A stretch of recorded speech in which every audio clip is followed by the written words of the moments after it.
बिहार के एक गांव में एक पुराना बंगला था जिसे लोग भूतिया बंगला कहते थे। इस गांव की कहानी बहुत ही रहस्यमय और डरावनी थी। कहानी के अनुसार उस गांव में एक अमीर जमींदार अपने परिवार के साथ हंसी खुशी रहता था।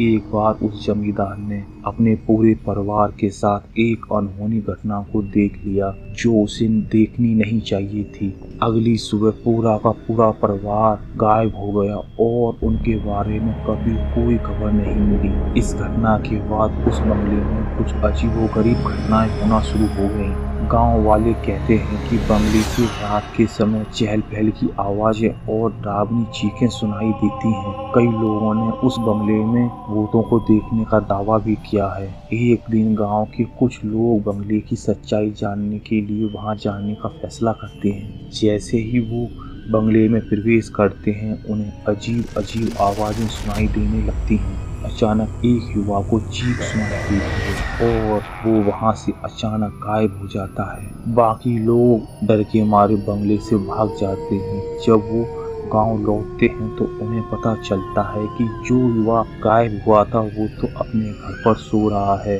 और जब वो उठा तो उसका हाव भाव पूरी तरह से बदल चुका था। उसकी आंखें लाल हो चुकी थीं और वो अजीब तरह से बर्ताव करने लगा। गांव वाले उस लड़के को जमींदार के घर का हिस्सा मानने लगे और उसे भूतिया कहकर पुकारने लगे। कुछ समय बाद उस लड़के ने खाना पीना सब छोड़ दिया और बहुत बीमार पड़ गया। वो रात को सोते समय उठकर उस भूत बंगले में चला जाता और वहाँ वो अपने परिवार वालों को सोते हुए मिलता। धीरे धीरे उसकी हालत बहुत खराब हो गई और अंत में उसने उस दुनिया को छोड़ दिया। ये घटना और उस भूतिया बंगले की कहानी आज भी गांव वालों के दिलों में एक डरावनी सच्चाई की तरह जिंदा है। लोग कहते हैं कि वहाँ आज भी रात के समय चीखने रोने की आवाजें सुनाई देती हैं, जिस वजह से गांव का कोई भी इंसान वहां जाने की हिम्मत नहीं करता। इस कहानी को सुनने के बाद आप भी किसी पुरानी और रहस्यमय जगह जाने से पहले 2 बार जरूर सोचें।